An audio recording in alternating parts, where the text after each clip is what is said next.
Assalamualaikum teman-teman semuanya, kembali bersama gue di channel Jeffrey DK.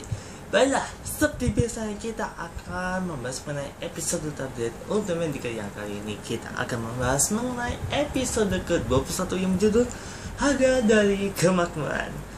Dan pada episode kali ini tiba-tiba Subraya Production sudah menyimpan beberapa kejutan yang ada di episode kali ini, yang dimana nanti aja spoilernya, karena kita akan balik ke poin penting pada episode 21 ini. Jadi inti pada cerita tersebut adalah terjadi kemunculan monster yang kali ini yang bernama Spear Geomers. Nah, itu nama monsternya ya. Yang dimana monster itu muncul akibat dari eksperimen pada perusahaan tersebut yang mengembangkan teknologi sains di pabrik, yang dimana ada salah satu bingkai spear yang digunakan oleh mereka sebagai senjata untuk menghadapi para spear yang akan mendatang nantinya. Namun justru itu mengakibatkan ujung-ujungnya mereka akan menciptakan hal-hal yang sangat fatal, yang dimana dalam perkembangan perusahaan tersebut itu malah memunculkan monster Spear Geomers yang membuat tempat itu jadi hancur karena ulah mereka sendiri. Dan di balik kemunculan Spear Geomers itu, monster itu bisa mensummon Spearosaurus dari masa depan, yang dimana kedua monster tersebut bekerja sama untuk melanjutkan rencana mereka sebelumnya, yang dimana Spearosaurus yang melakukan hal yang sama seperti di episode sebelumnya, sedangkan si Spear Geomers itu berjaga-jaga untuk dari musuh yang akan mendatang nantinya. Si Spear Geomers ini akan melindungi Spearosaurus hingga rencana mereka selesai.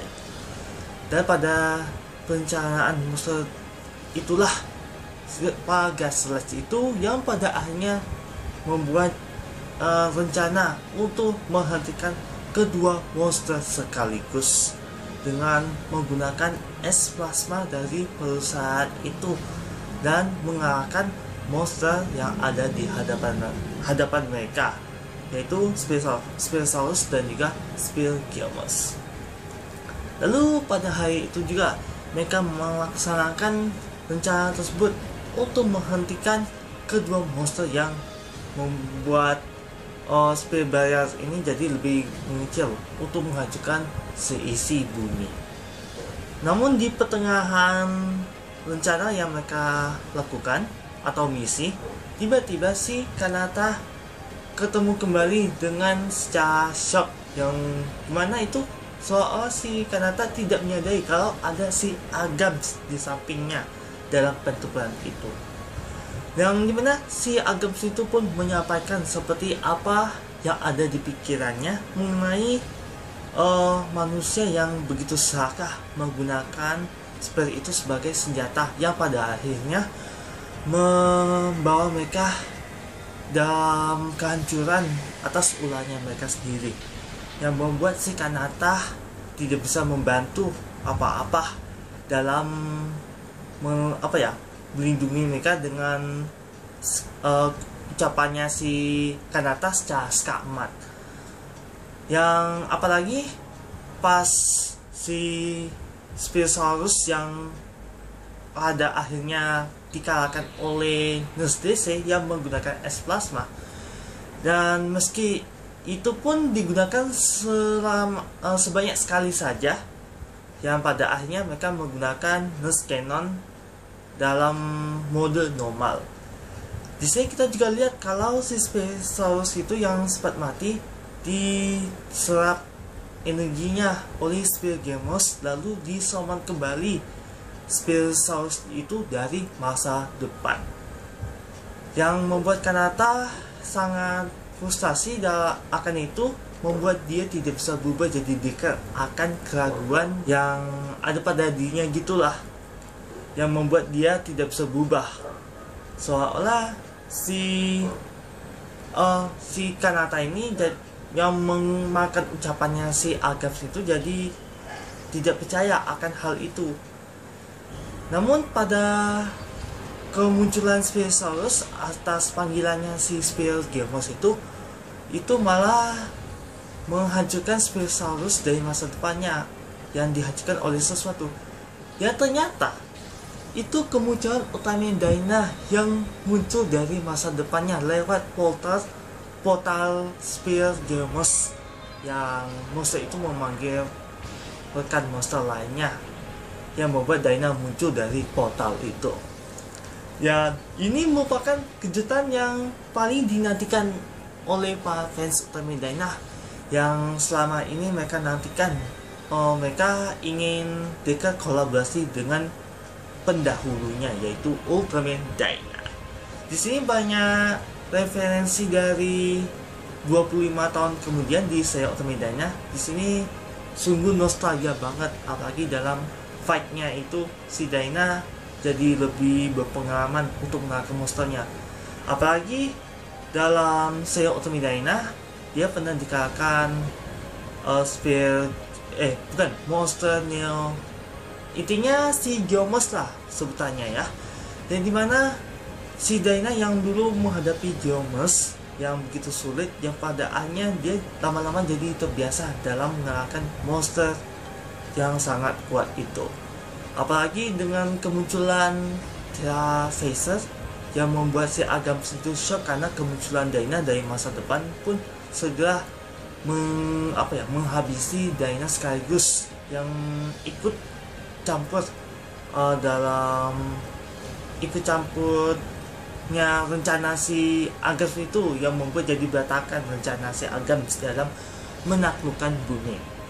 Lalu di sini kita juga melihat bahwa si Kanata itu jadi lebih tidak ingin diam pada masa kininya, yang membuat dia bisa kembali berubah menjadi Ultraman Decker dan membantu Dyna untuk menghabisi kedua musuh yang ada di hadapan mereka. Lalu di sinilah pertarungan yang paling dinantikan oleh para fans Ultraman Dyna, yang dimana terjadilah kolaborasi antara Decker dan juga Dyna untuk mengalahkan Spirogemos dan juga Terraphaser. Namun di pertengahan pertarungan tersebut kita bisa melihat mengenai Terraphaser yang menggunakan TR Mega Blaster-nya itu sempat diembat oleh Ultraman Dyna dengan Ultra Force-nya, yang membuat sistem Terraphaser-nya jadi kacau. Apalagi ada pembacaan Spears yang ada pada sistem Terraphaser, itu pun juga sempat dibaca oleh Hanejiro, yang seolah masih terhubung dalam sistem tersebut ya.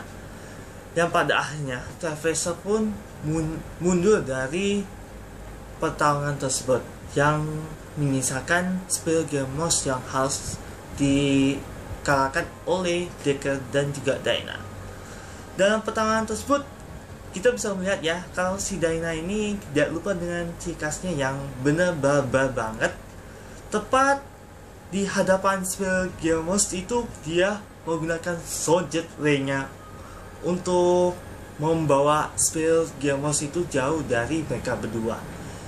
Dengan kesempatan itu Dyna pun memberi 2 ekstra Ultra Dimension Card untuk si Kanata untuk menggunakan kekuatan legenda tersebut untuk di-scan Ultra Dual Sword-nya, yang menciptakan finisher Legend Flash Multi kalau tidak salah ya, yang menciptakan finisher terkuatnya dan berhasil mengalahkan Spirogemos.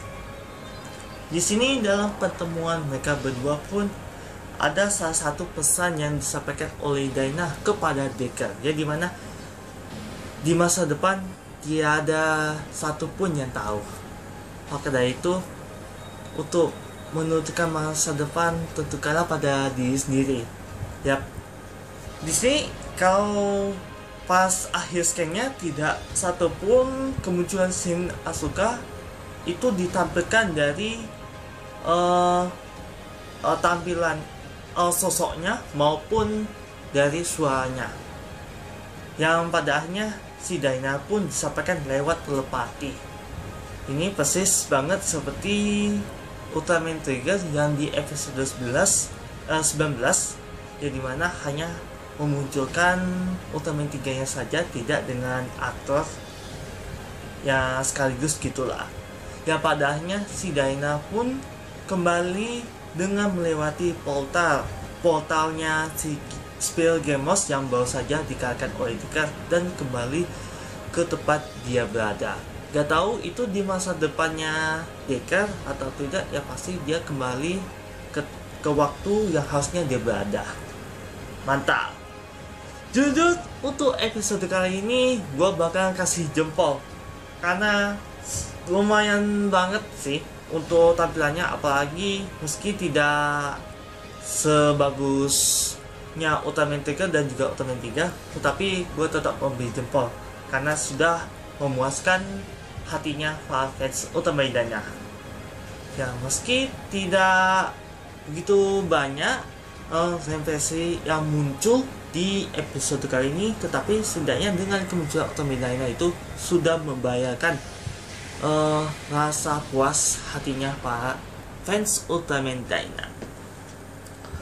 Dan di sini begitu banyak misteri ya yang disimpan oleh para fans Ultraman Daina mengenai tampilannya atau sosok Shin Asuka yang menjadikan dirinya sebagai Ultraman Daina itu tidak muncul sama sekali pada episode kali ini. Entah karena ada kasus Bennett di Cina atau segala macam yang membuat Takeshi Suno itu tidak bisa muncul alias Shin Asuka. Tetapi kalau menurut pendapatku sendiri, itu Sugaya ingin menghargai kemunculannya Ultraman 3 yang dimana tidak memunculkan aktornya. Mungkin karena faktor itu juga si Daina jadi ikutan yang aktornya itu tidak ada juga, seolah-olah mereka lebih fokus untuk memunculkannya hanya Ultraman saja, tidak dengan aktornya. Karena yang paling susah juga kalau si Hiroshi Nagano itu jadi susah comeback karena dia masih memegang garansinya di Johnny ya. Tetapi dengan alasan itu yang membuat Ultraman Daina tidak muncul, karena itu ingin menghargai Ultraman 3 yang dulunya itu tidak memunculkan aktornya, tetapi hanya dengan Ultraman 3 saja itu sudah memuaskan hati para fansnya 3 Daina dan juga Gaia. Gak tahu untuk masa yang akan mendatang tentang New Generation Gaia itu persis seperti Ultraman 3 sama Daina, yang dimana Gaia ini juga gak bakal muncul aktornya, hanya Ultraman Gaia saja yang muncul untuk membantu generasi penerusnya. Ya itulah menurut pendapatku atas ketidakmunculan sosok Shin Asuka sebagai human host Ultraman Daina. Lalu begitu juga banyak yang mempertanyakan bagaimana cara Ultraman Daina itu bisa masuk ke alternatif universe-nya, ya dimana Neo Frontier itu berada dalam bentuk alternatifnya. Ya semuanya sudah menjelaskan ya, seperti di film Ultra Galaxy Legend, ya dimana si Daina itu bisa pergi ke universe manapun dengan menggunakan Tinkerway-nya yang dimiliki oleh Ultraman Daina. Kalau teman-teman semuanya yang sudah menonton Ultra Galaxy Legend itu sudah tahu apa yang aku maksud. Berikut ini gambarnya. Nah, seperti teman-teman semuanya lihat, yang dimana sih Ultraman Daina itu bisa pergi ke universe manapun dengan menggunakan Tinkerway-nya itu. Ya gak tahu itu di universe-nya Ultraman Z atau Ultraman Deckard atau segala macam universe lainnya. Intinya dengan menggunakan Tinkerway yang dimiliki oleh Ultraman Daina itu, Daina bisa ke universe manapun atau bisa dikatakan dia memiliki kekuatan yang dimana dia bisa ke universe yang disebut multiverse. Itu sudah dijelaskan di filmnya Ultraman Zero The Movie. Dan disitu juga menjelaskan ya bagaimana Ultraman Dynam itu bisa berada di masa depannya Deckard maupun ke masa lalunya Deckard di tempat universe-nya yang sama. Sedangkan kalau untuk si Agam sendiri masih tidak menjelaskan mengenai kejadian sebenarnya tentang apa yang terjadi di planet Basdo. Itu baru dijelaskan tentang kejadian planet Basdo tempat si Agams itu tinggal, yang dimana pada next episode baru bisa dijelaskan ya, dan mengungkapkan semuanya apa yang terjadi di planet Basdo. Jadi nantikan aja untuk pembahasan tentang fakta terungkap kejadian kasus kehancuran planet Basdo yang dimaksud Agams di next episode. Baiklah, sekali lagi pada teman-teman semuanya yang sedang nonton video kali ini, terima kasih, semoga terhibur. Seperti biasa, jangan lupa like, comment, dan share ini. Dan untuk mengetahui video yang tadi, jangan lupa subscribe di channel youtube.com/jamcat. Nah, apabila gue ada kesalahan dan kekurangan serta apa yang gue mencoba berdoa teman-teman semua itu terputus-putus, mohon dimaafkan sesungguhnya. Karena gue bukan mau kelas benar, yang subnya itu hesop cerita sana. Sekian dan sampai jumpa. Wassalamualaikum warahmatullahi wabarakatuh, dan sampai jumpa di next video.